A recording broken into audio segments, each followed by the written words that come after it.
श्री स्वामी समर्थ. स्वागत आहे तुमचं स्वामी सेवा मार्ग या यूट्यूब चॅनलवर. स्वामी भक्तांनो, बघता बघता 2025 हे वर्ष संपत आलेलं आहे. या 2025मध्ये आपल्याकडून या वर्षामध्ये बऱ्याच चुका कळत न कळत होतात आणि काही चांगल्या गोष्टीसुद्धा आपल्याकडून झालेल्या आहेत. स्वामी समर्थ महाराजांची सेवा, आराधना, पूजा, आपल्याकडून अनेक देवी देवतांची पूजा आणि चांगले कामं हे सुद्धा या 2025मध्ये आपल्याकडून झालेले आहेत. पण वर्षाचा जो शेवटचा दिवस असतो तो खरंच या वर्षाचा एक सार दिवस असल्यासारखा असतो.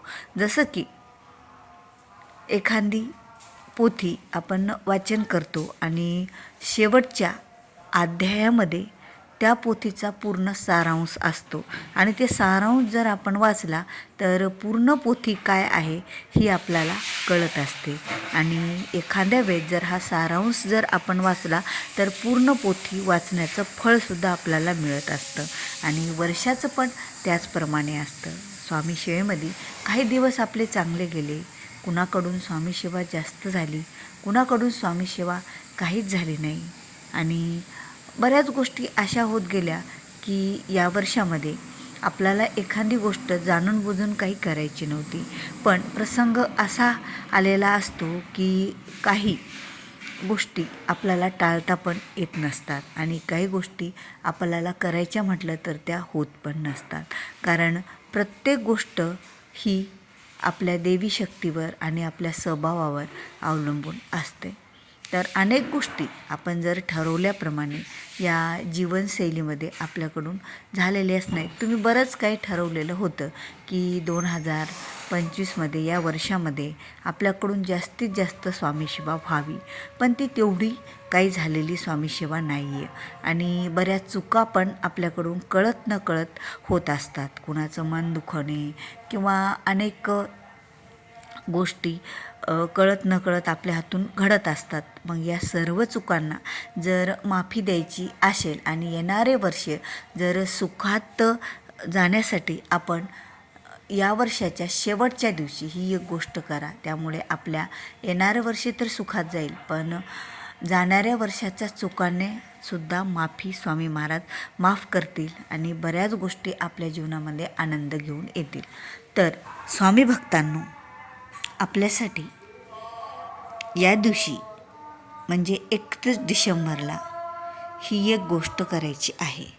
ती म्हणजे आपण बघा, कुण्या नातेवाईकांना किंवा कुणाला तरी असा मेसेज पाठवत असतो की आमच्याकडून काही या वर्षात चुका झाल्या असत्या तर खरंच तुम्ही त्या चुकांना माफ करा आणि आपल्यातलं प्रेम असंच वाढत राहो, नवीन वर्षी तुम्हाला सुखात जाऊ, असे अनेक मेसेज आपण करतो. पण आपण स्वामींना कुठे बरं मेसेज देणार स्वामींच्या? तर आपल्या मनातील भाव ओळखतात. आपण केलेली भक्ती, सेवा हीच त्यांच्यापर्यंत पोचत असते. आणि त्यांच्यासमोर बसून जर काही शब्द आपण बोलले तर याचंसुद्धा आपल्याला बऱ्याच गोष्टी मिळत असतात. तर काय करायचं आहे तर बघा, आपण 31 डिसेंबरला दिवसभरातून तुम्हाला ज्या वेळेला वेळ मिळेल त्यावेळेला तुम्ही घरी देवघरासमोर जर स्वामींचा फोटो असेल तर तिथे बसा, किंवा तुम्हाला शक्य असेल तुमच्या जवळपास स्वामी समर्थ महाराजाचं केंद्र किंवा मठ असेल तर तिथे जाऊनसुद्धा तुम्ही ही सेवा करू शकता.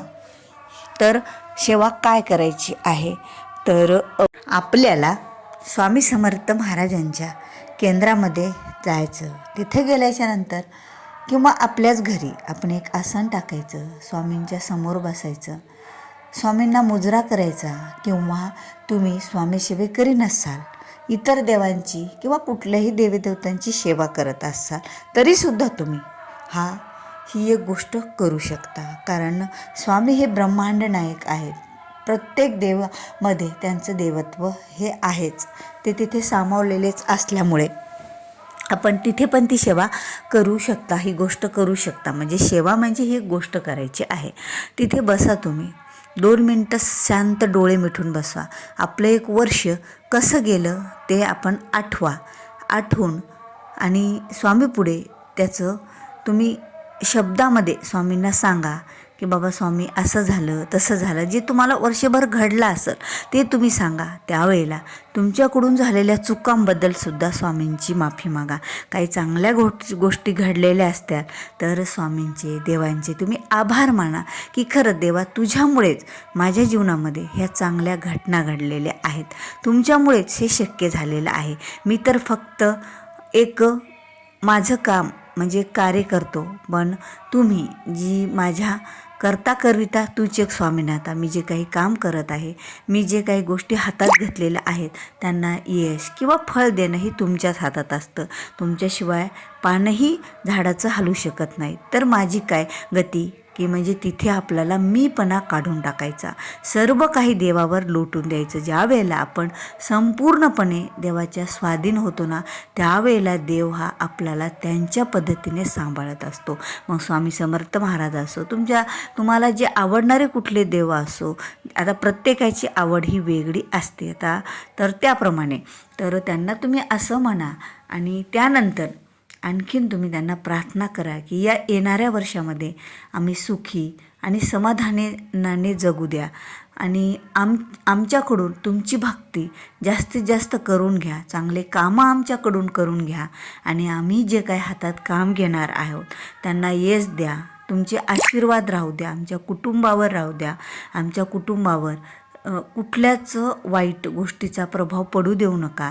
असं सर्व काही तुम्ही देवांच्या समोर बसून, देवघरात किंवा एखाद्या मंदिरात जाऊन, केंद्रात जाऊन तुम्ही त्यांच्या समोर बसून म्हणा.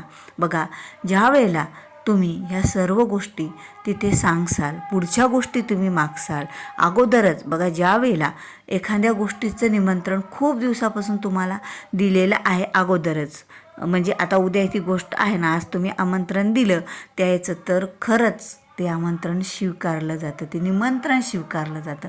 त्याचप्रमाणे देवांचं असतं की बाबा यांनी मला हे वर्ष लागायच्या अगोदरच सांगितलं, या माझ्या भक्तानं, ह्या माझ्या सेवेकरांनी की माझं वर्ष सुखात जाऊ द्या, माझे वर्ष आनंदात जाऊ द्या, माझ्याकडून सेवा करून घ्या, पूजा करून घ्या, भक्ती करून घ्या आणि माझं मन तुमच्या चरणी लागू द्या इतर गोष्टीपेक्षा. आणि इतर गोष्टी तर त्या होतच असतात.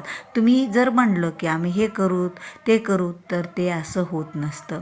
तुमच्याकडून करून घेण्याची जिम्मेदारीसुद्धा देवच पार पाडत असतं. तुम्ही एक निमित्त कारण असता, आपण एक निमित्त कारण असतो आणि फक्त आपले काम करत असतो. त्याला किती फळ द्यायचं, तिथं किती यश तुम्हाला मिळतं, हे सर्व देवावर अवलंबून असतं आणि ही गोष्ट आपण मान्यच करायला हवी. बघा, आता तर 31 डिसेंबर म्हटलं तर बऱ्याच गोष्टी वेगळ्या होत आहेत, पण त्या खरंच एका भक्तासाठी किंवा याच्यासाठी ते हानिकारकच असणार. आपण जर ही गोष्ट केली देवांच्या समोर बसून, तर खरंच जाणाऱ्या जे वर्ष आहे त्यात ज्या चुका झाल्यानं, तर खरंच स्वामी देव त्यांना माफ करतील आपल्याला आणि जे पुढचे येणारं वर्ष आहे ते आपल्यासाठी सुखात आणि आनंदात जाईल.